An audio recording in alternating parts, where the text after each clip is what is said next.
Do you want to be ahead of the game for the latest in arts, music, cuisine, and entertainment across the Middle East's most dynamic capital cities?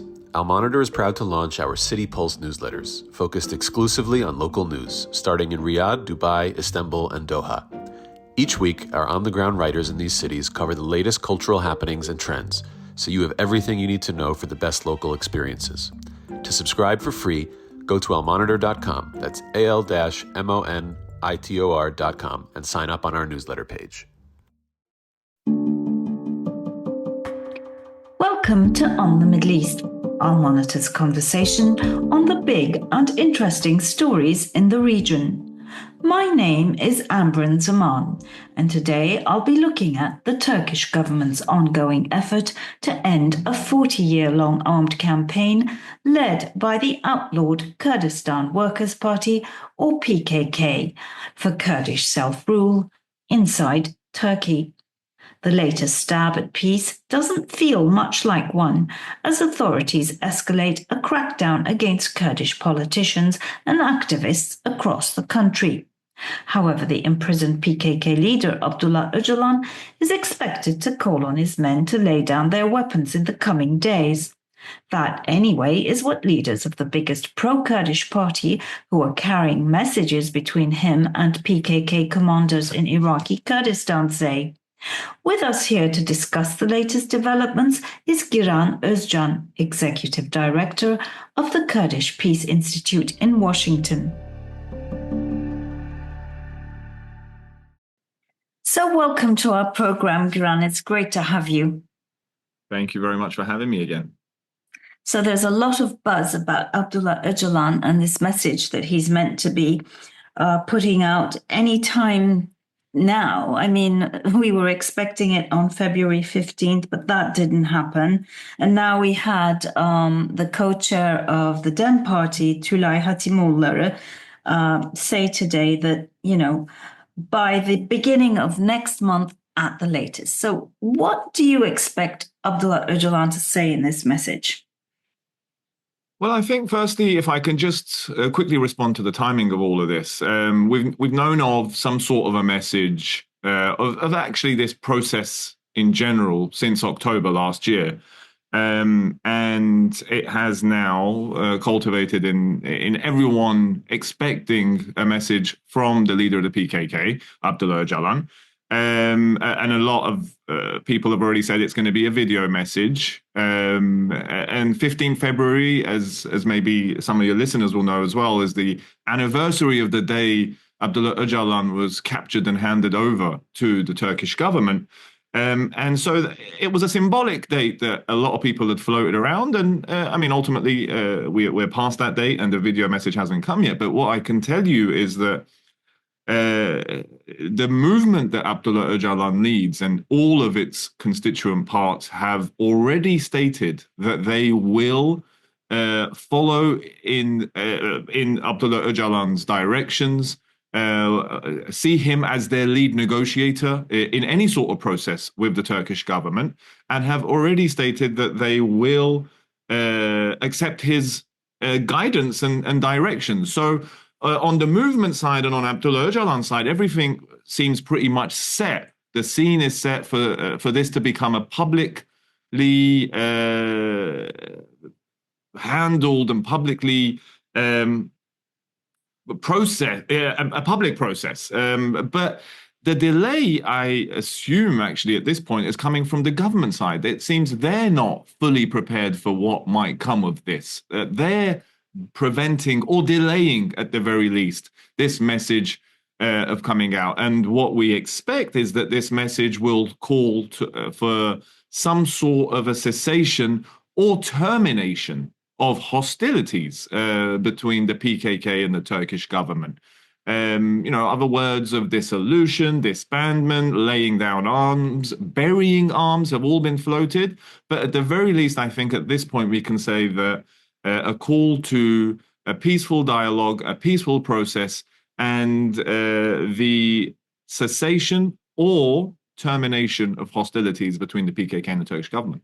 But isn't chronology rather important here and sequencing? So, everything that I've read that in the Turkish press and based on the statements coming from Turkey's leaders, starting with the president, Turkish President Recep Tayyip Erdogan, is that they want the PKK to unequivocally unconditionally announce that they've ended their war against Turkey, to quote unquote bury their weapons.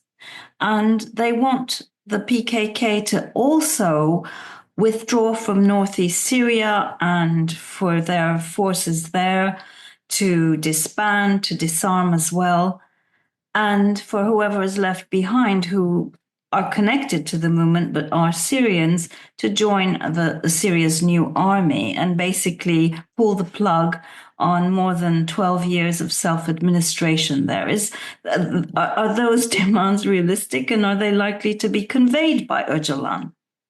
Well, I mean, those demands have been made at the height of, those are demands that the Turkish government and the Turkish state have been fighting for with the full force of the second largest army in NATO for more than 40 years.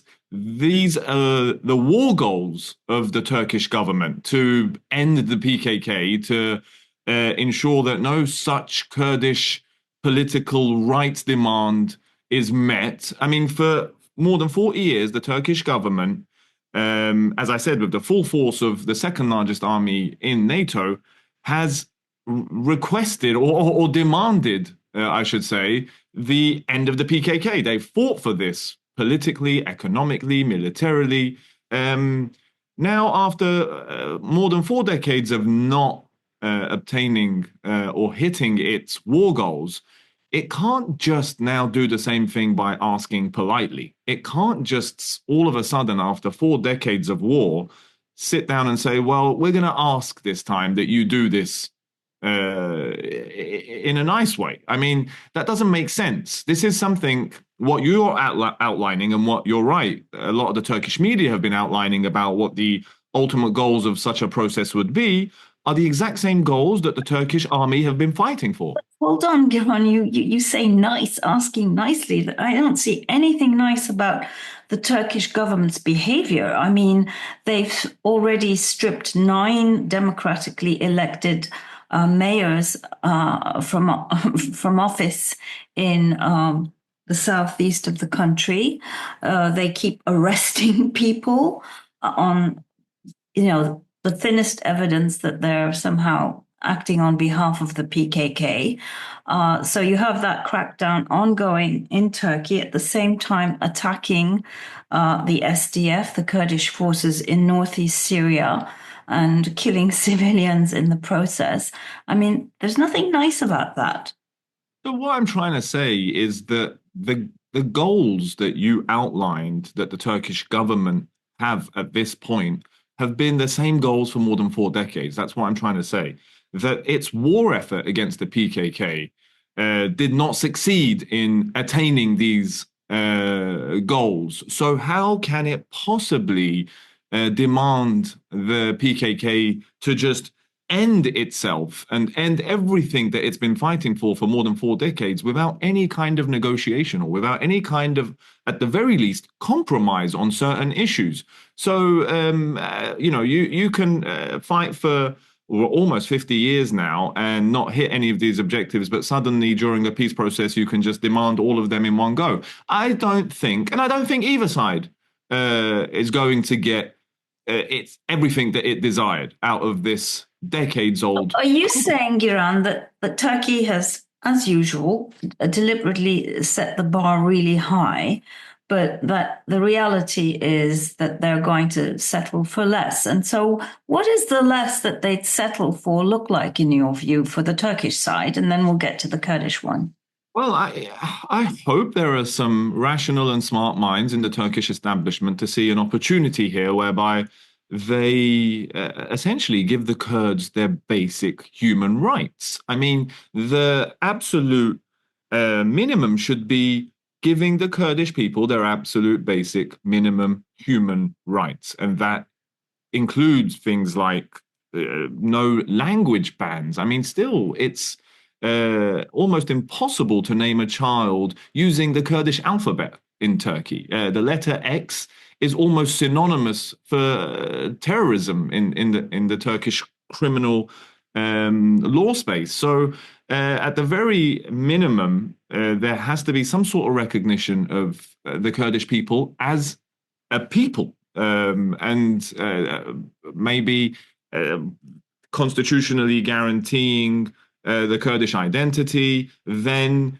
teaching Kurdish in schools to Kurdish children, first and foremost. So these are things that the Turkish government simply have to think about and see as part of this whole process. And some local autonomy, obviously.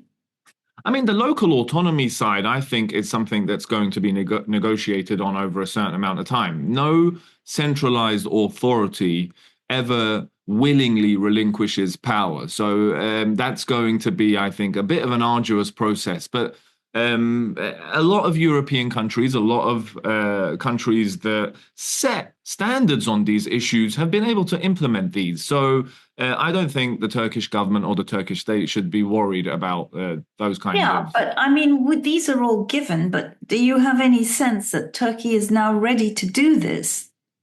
I have sensed that the Kurdish side is not ready to do anything else unless these are on the table, unless these are part of the political... And that includes Abdullah Ocalan. So he would want guarantees that this is what's on the table before he called on his men to call off their fight. Is that what you're saying? I could not definitely speak on his behalf, but as someone who has researched and studied and learned from Abdullah Ocalan and the PKK, I'd say that their track record shows that they are able to resist, that they are able to essentially put their money where their mouth is, whereby they have backed their demands, their political and cultural demands of the Kurdish people through decades of resistance and political struggle. So after 50 years of existence on these fundamental pillars, it would seem completely irrational and highly unlikely that this movement would suddenly just let go of decades of resistance on these issues just for the sake of what? Today's transformation of the Middle East is at the center of global geopolitics. Whether you're an analyst, diplomat, executive, or academic, you need the best reporting and analysis to understand what's really happening on the ground and what it means for the world. Al Monitor is the award-winning independent leader in Middle East news. From Riyadh to Beirut, Abu Dhabi to Doha, and Baghdad to Tehran, our team of over 100 expert journalists report daily on the top stories driving the regional trends. Download our mobile app and subscribe to Al Monitor to follow what leaders and decision makers are reading every day. Go to almonitor.com. That's AL-MONITOR.com and use promo code POD25, POD25 for a discount. No, fair enough. But the Turkish government appears to be betting on Öcalan making this call without those guarantees. Well, possibly they're being discussed, but without any concrete action being taken in advance. And hoping that somehow that, either the PKK will go along, and if it doesn't, well, that's going to turn the Kurdish people, the Kurdish public opinion against the PKK. So in that sense, it'll be some kind of a win-win for Turkey. So either you get the PKK to capitulate, and the way Turkey sees things apparently is that the PKK is weaker than it's ever been. On the military front, Turkey has these drones. Then what happened in Syria, of course, Iran is out, the Russians are out, so fewer levers, if you will. And then, if they don't go along with it, as I said, that the movement will be split. So what do you say to that? Is that foolish? I'd argue against the notion that the PKK and the Kurdish people are weaker today than they have been before. Not the people, but the organization. Well, the organization finds its support from the very people that we're talking about. And their ideology, the organization's ideology, Abdullah Öcalan's ideology, is the fundamental dynamic behind the Kurdish people's gains in Turkey, Syria. Maybe an argument can even be made for Iraq. It can definitely be made for Iran. I mean, the whole Giran Azadi, woman, life, freedom slogan is Abdullah Ocalan's slogan. So while I'm no military expert and maybe cannot talk to the PKK's military capabilities and whether they've increased or decreased over time, but politically speaking, I can say I have some authority to speak to that. And politically speaking, the Kurds today have never been in a stronger position regionally. And I'm not just talking about Turkey. In Turkey, the pro-Kurdish political party is significant enough to influence the political debate. In Syria, the Kurdish political and military components are, to a certain degree, still able to determine the destiny of Syria as a whole, and are, by all accounts, involved in all of the negotiations that are going on in Damascus today. And regionally speaking, there are more states in the region and around the world that see the Kurds as an essential part of the future of the Middle East. So I think actually to a certain degree, the Turkish establishment recognizes this. And this is one of the reasons I believe that in October, certain components of the Turkish government, namely Devlet Bahçeli, but also components in the security establishment recognize the fact that the Kurdish issue is not going to go away and that they need to engage positively in order to prevent, I would say, further losses to the Turkish state, but also to prevent maybe further gains for the Kurdish people. Well, I mean, obviously, there's something weird about engaging with the Kurds to deny them further rights and the Kurds sort of being okay with that. But setting that aside, beyond what you described as the motivation for Turkey, doesn't Erdogan's own political calculations, his desire to remain in power, and the fact that he needs Kurdish support for that, have any bearing on what we're witnessing right now?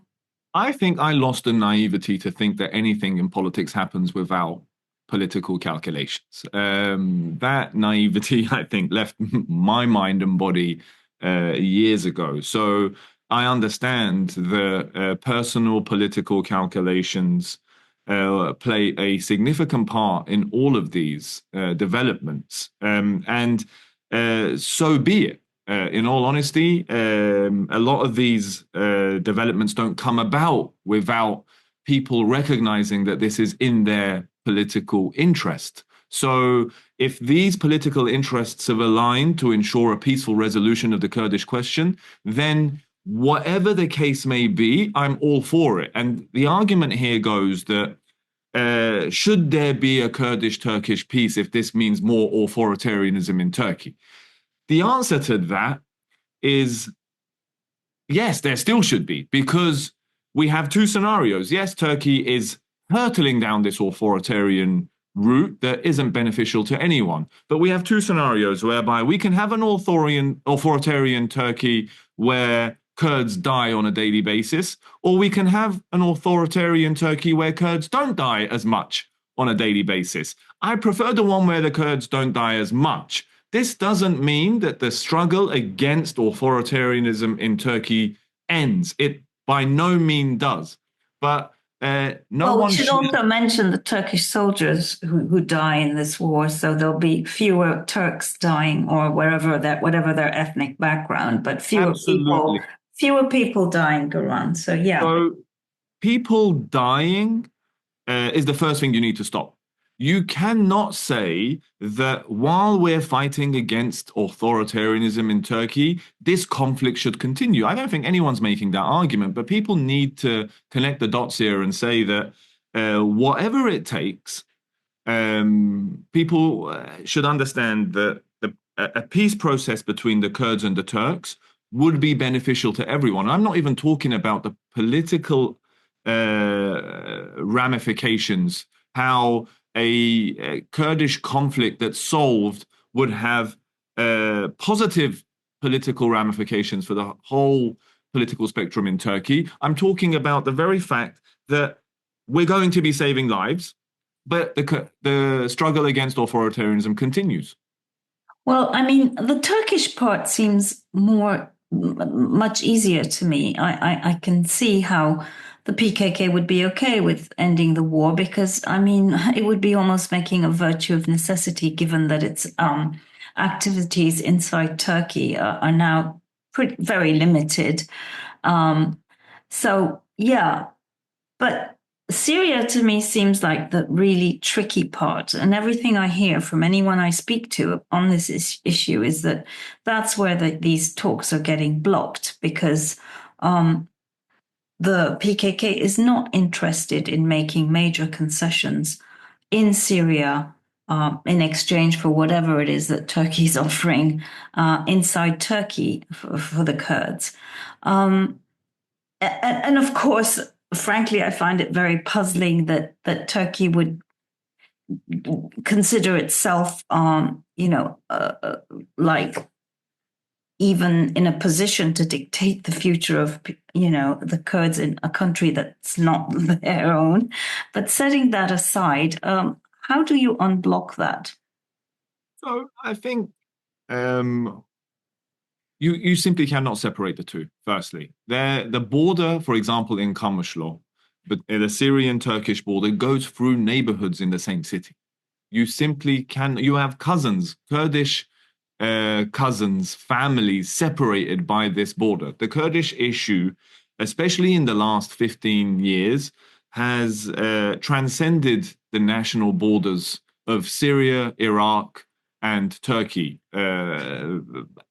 We can include Iran in that as well. So the notion that Turkey is meddling in Syria in regards to the Kurdish issue, or that the PKK is present in all of these parts, is one that you really can't separate with a thick black line. You just can't. They're enmeshed. They're completely intertwined. And so it's to a certain degree, it's understandable that both the PKK and Turkey are negotiating this comprehensive peace process that includes the Kurds of all of these parts of Kurdistan. So I know in terms of national state boundaries and the United Nations accepted national borders of all of these countries, within that framework, this doesn't make much sense. But thanks to the borders that were drawn up, the arbitrary borders that were drawn up about 100 years ago, there's no separating these issues between Syria and Iraq. But I mean, we're looking at a new Syria today. I mean, Turkey's always meddled in Syria's affairs, as Syria has in Turkey's, and obviously offering sanctuary to Öcalan and his comrades in the day was part of that. And yes, the two are intertwined, but we're at a different stage now where you have a new government in Syria and a real opportunity for Syria's Kurds to, stake out their own future and, by direct dialogue with the government there and not allowing the process to be hijacked by either the PKK or Turkey. I mean, it's almost very patronizing and arrogant to sort of assume that Damascus, its new government, the people of Syria have no say in all of this. Don't you agree? I don't think they don't have any say because the Damascus government is meeting with Turkey regularly, and the Kurds of Syria, the Kurds of the whole region, don't see these borders as separation. They believe that the few million Kurds in Syria and the almost 20 million Kurds in Turkey don't see each other differently. They see each other as part of the same nation, no matter what kind of fence you put between them.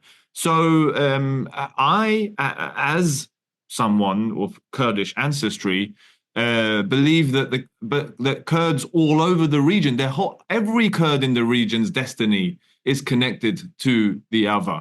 And I don't feel the need to separate any of them. So I think when one part of Kurdistan is negotiating, or when one Kurdish political movement is negotiating some sort of solution to an age-old conflict, this by default has an impact on the other Kurds. And as you can see with the delegation that met with Abdullah Ocalan, their visit to Iraqi Kurdistan, you saw how interested they are in a peace process and how much they want to contribute and how beneficial to them a peace process is. So the separation of the destinies of each part of Kurdistan and the Kurds from the different nation states that they live in is something that most Kurds will simply not accept.